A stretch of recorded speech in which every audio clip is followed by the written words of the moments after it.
నమస్తే, welcome to our channel. నేను మిషాని. మాజీ ముఖ్యమంత్రి జగన్మోహన్ రెడ్డి గారు అక్రమ ఆస్తుల కేసులో ఐఏఎస్ శ్రీలక్ష్మి గారికి సుప్రీంకోర్టులో చుక్కెదురైంది. ఇక ఆ పరిణామాలు ఏ విధంగా ఉండబోతున్నాయో తెలుసుకోబోయే ముందు స్టూడియోలో ఉన్నారు ప్రముఖ రాజకీయ విశ్లేషకులు అక్కమ్మరావు గారు ఉన్నారు. వారిని అడిగే విషయాలను తెలుసుకునే ప్రయత్నం చేద్దాం. నమస్కారం సార్. సార్, ఇప్పుడు చూసుకుంటే జగన్మోహన్ రెడ్డి గారు అక్రమ ఆస్తుల కేసులో ఇప్పుడు ఐఏఎస్ శ్రీలక్ష్మి గారికి సుప్రీంకోర్టులో చుక్కెదురైంది. ఎందుకంటే ఓబులాపురం కేసులు అయితే ఆమె ఏమంటుందంటే, నాకు ఎటువంటి సంబంధం, అప్పుడు ప్రభుత్వంలో చేయమంటే నేను చేశాను, నేను ఎటువంటి స్థలాలు అయితే నేను తీసుకోలేదని కూడా చెప్తుంది. ఏంటి సార్ దీని మీద మీ ప్రయోగం ఏంటి? ఇప్పుడు ఓబులాపురం మైనింగ్ సంబంధించింది గాలి జనార్దన్ రెడ్డికి సంబంధించినటువంటి అంశం. ఈ గాలి జనార్దన్ రెడ్డికి ఆమె ముడుపులు తీసుకొని ఆయనకి ఇచ్చింది అనేది అభియోగం. దానికి సంబంధించి ఆమె మీద విచారణ సందర్భంగా సాక్షుల్ని విచారించిన సందర్భంలో ఆమెకు వ్యతిరేకంగా ఎక్కువ మంది సాక్ష్యం చెప్పారు. ఎందుకంటే ఆ రోజు ఆ శాఖ చూసింది ఆమె కాబట్టి. అది ఎప్పుడు డిసెంబర్లో 2009 డిసెంబర్లో ఆమె మీద అంటే అభియోగం ఈ ఓబులాపురం మైనింగ్ సంబంధించింది తీసుకుంటే 2011లో షార్ట్ షీట్ వేయటం జరిగింది తొలిసారిగా. దాంట్లో ఈ నిందితురాలుగా చేరుస్తూ ఆ రోజు ఆమెను కూడా ఒక ముద్దాయిగా చేర్చారు. ఇవి ఆమె డబ్బులు తీసుకొని భారీ మొత్తంలో డబ్బులు తీసుకొని ఓబులాపురం మైనింగ్ దానికి సంబంధించి నియమ నిబంధనలకు విరుద్ధంగా ఆమె వ్యవహరించింది అనేది సిబిఐ వాళ్ళు ఈరోజు సాక్ష్యాధారాలతో సహా ఇవ్వటం కూడా జరిగింది. దాన్ని పరిగణలో తీసుకొని ఆ సాక్ష్యాధారాలు ఉన్నాయని చెప్పని ఆమెను కూడా జైల్లో పెట్టారు. జగన్మోహన్ రెడ్డితో పాటు చాలా రోజులు ఆమె జైల్లోనే ఉంది. ఆమెని చూసుకుంటా ఉంటే అతి పిన్న వయసులోనే తన ప్రతిభ ద్వారా ఐఏఎస్ సాధించినటువంటి వ్యక్తిగా మొట్టమొదట ఆమె పేరు ప్రఖ్యాతులు తెచ్చుకుంది. ఆ తర్వాత నిజాయితీగానే పనిచేశారనే పేరు కూడా ఉంది. మరి ఆ తర్వాత జరిగిన పరిణామాలన్నీ చూసుకుంటా ఉంటే ఆమె మీద వచ్చిన అభియోగాలు విస్తుపోయే విధంగా ఉన్నాయి. ఇక్కడ ప్రభుత్వం చెప్తే నేను చేశాను అంటే ఒప్పుకోరు, శిక్ష అనేది తప్పదు. లంచం తీసుకొని చేశారు అని చెప్పి సాక్షులు చెబుతున్నారు కాబట్టి దాన్ని ఇక్కడ సిబిఐ కోర్టులో సిబిఐ వాళ్ళు స్పష్టంగా చెప్పారు కాబట్టి ఆమెకి హైకోర్టులో చుక్కెదురైంది. గతంలో సుప్రీంకోర్టుకి వెళ్తే సుప్రీంకోర్టు ఆమెకి అవకాశం ఇచ్చింది. అవకాశం ఇచ్చిన తర్వాత మళ్ళీ సిబిఐ వాళ్ళు మళ్ళీ ఆధారాలతో ఇస్తే మేము సరిగ్గా చూడలేదు కాబట్టి ఆ రోజు ఇచ్చామని చెప్పని ఈరోజు కోర్టులో కొట్టేయటం కూడా జరిగింది. అంటే నా పేరు తొలగించమని ఆమె వెళ్ళింది. మరి కొట్టేస్తారా సార్ ఇప్పుడు? లేదు కదా, ఆమె దోషి అన్నట్టుగానే ఈరోజు న్యాయస్థానం చెప్పింది. హైకోర్టు తీర్పు కట్టుబడి ఉన్నామని చెప్పింది కదా. కాబట్టి ఇక్కడ ఇది జగన్మోహన్ రెడ్డా లేకపోతే గాలి జనార్దన్ రెడ్డి అనేది కాకుండా ఆ రోజు రాజశేఖర రెడ్డి ఆధ్వర్యంలో జరిగినవన్నీ కూడా ఇప్పుడు ఒక్కోటి వెలుగు చూపుతూ, ఎందుకు వెలుగు చూపుతున్నాయి అవన్నీ కూడా కొడుక్కి పందారం చేశాడనేది. అంటే డైరెక్ట్ కొడుక్కి ఇవ్వకుండా కొడుకు కంపెనీలో ఇతను ఎవరైతే దోచిపెట్టాడో వాళ్ళు ఇలా కంపెనీలో షేర్లు కొని 10 రూపాయలు ఉన్న ముఖవిలో ఉన్నటువంటి షేర్ని 300, 400, 1000 రూపాయలు అట్లా కొని కనీసం దాని పేరు ప్రఖ్యాతులు రాకతలకే, ఉత్పత్తులు మార్కెట్లోకి రాకతలకే, ఆ విధంగా కనీసం అక్కడ పనులు కూడా ఏమి జరగతలకే ఇష్టారీతిగా వాళ్ళ షేర్లు పెంచేసి వైట్ మనీని అతని ఖాతాలో జమ అయ్యేటట్టు చేశారు. కాబట్టే ఈడీ వాళ్ళు 43,000 కోట్ల రూపాయల ఆస్తులను గుర్తించేసి సీజ్ చేయటం కూడా జరిగింది. ఇది జరిగి ఎన్నాళ్ళు అవుతుంది? 2013లో అతను బయటకు వచ్చాడు. 2012లో అతను లోనికి వెళ్ళాడు.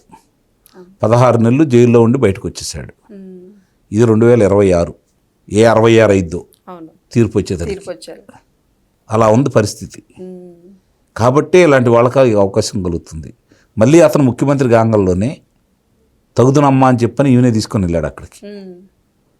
ఆంధ్ర తీసుకెళ్ళాడు కదా, ఆ మంచి బాధ్యత గల పోస్టే ఇచ్చాడు కదా. మళ్ళీ ఈ గవర్నమెంట్ రాకపోయినట్టయితే ఇప్పుడు సిఎస్ అయి ఉండేది ఆమె. అంటే తనకు సహకరించినటువంటి వ్యక్తుల్ని ఏ విధంగా అందరం ఎక్కిస్తాడో జగన్మోహన్ రెడ్డి దీన్ని బట్టి స్పష్టంగా అర్థమైపోతూ ఉంది.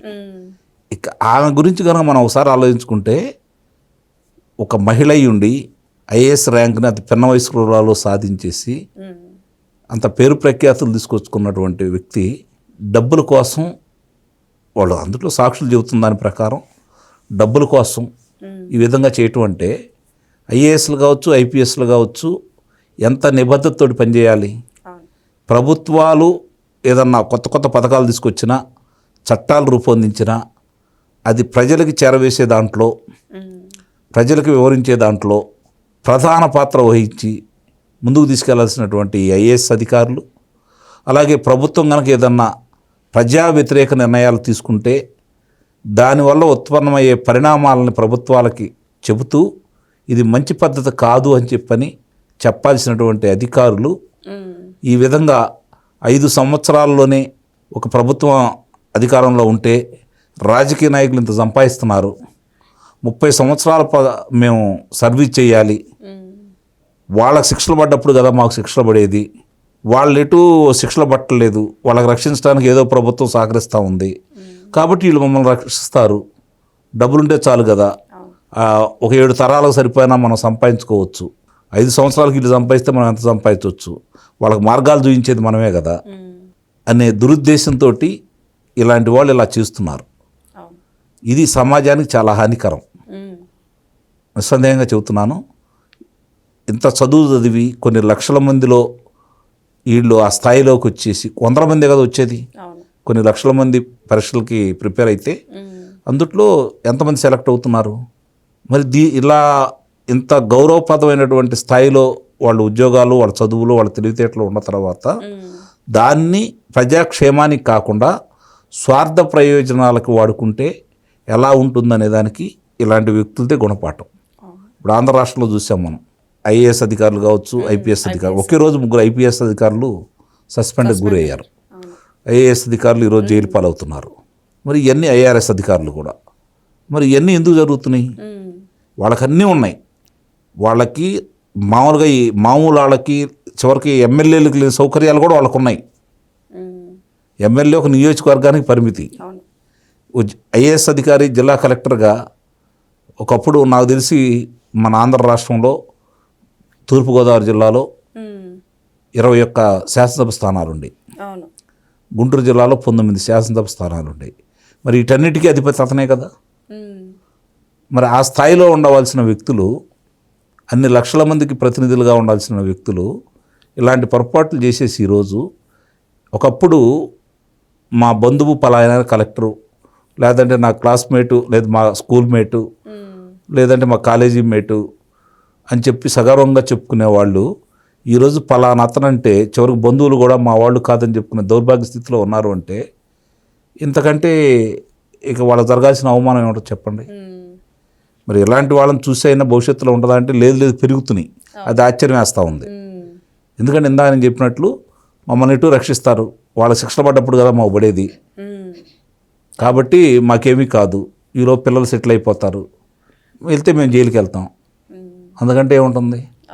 ఏమీ లేని ఏలుముద్రాలే శాసనసభ్యులయ్యి ఇన్ని తెలివితేటలు ఉపయోగించేటప్పుడు అంత మేధావులు ఆ సంపాదించిన డబ్బులు ఎలా చేయాలో వాళ్ళకి తెలుసు కదా.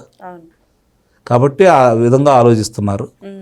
దీన్ని సమాజం హితం కోసం ఎవరున్నారో వాళ్ళు, అలాగే వచ్చే ప్రతినిధులు వాళ్ళు మారితేనే ఇవన్నీ మారుతాయి. వాళ్ళు మారట్లేదు, వీళ్ళు మారట్లేదు, తోడుదండలు అయిపోతున్నారు. కాబట్టి ఇంతకంటే గొప్ప పరిణామాలు వస్తాయని కానీ, గొప్ప వ్యక్తులు వస్తారని కానీ మనం భావిస్తే పిచ్చితనం అవుతుందని అయితే నాకైతే అనిపిస్తాం. ఈ ఆస్తుల విషయంలో ఇప్పుడు శ్రీలక్ష్మి గారు ఎలాంటి పరిణామాలు ఎదుర్కోబోతుంది ఇంకా ముందు అంటే ఏం చెప్తారు సార్? ఇందానే చెప్పాను కదా, లంచం తీసుకునే తెలివితేటలు ఉన్నప్పుడు ఆ లంచం ద్వారా వచ్చిన దాన్ని బంధువర్గానికో, కుటుంబ సభ్యులకో, స్నేహితుల దగ్గరకో ఎలా మార్చాలో తెలుసు కదా వాళ్ళకి. చర్చే ఉంటారు. ఏమవుతుంది? ఉన్న ఆస్తుల్ని ఏదైనా సీజ్ చేస్తారేమో వాళ్ళ పేరు మీద ఉంటే, లేనప్పుడు ఏం చేస్తారు? అదే కదా వాళ్ళ తెలివితేటలు. కాకపోతే వాళ్ళు తర్వాత వీళ్ళకి ఇస్తారా లేదనే తర్వాత విషయం. ప్రస్తుతానికైతే ఎవరికి పంచాల్సిందో వాళ్ళు పంచుతారు, రేపొద్దున అవసరమైనప్పుడు వాళ్ళ దగ్గర నుంచి వెనక్కి తీసుకుంటారు. Thank you sir.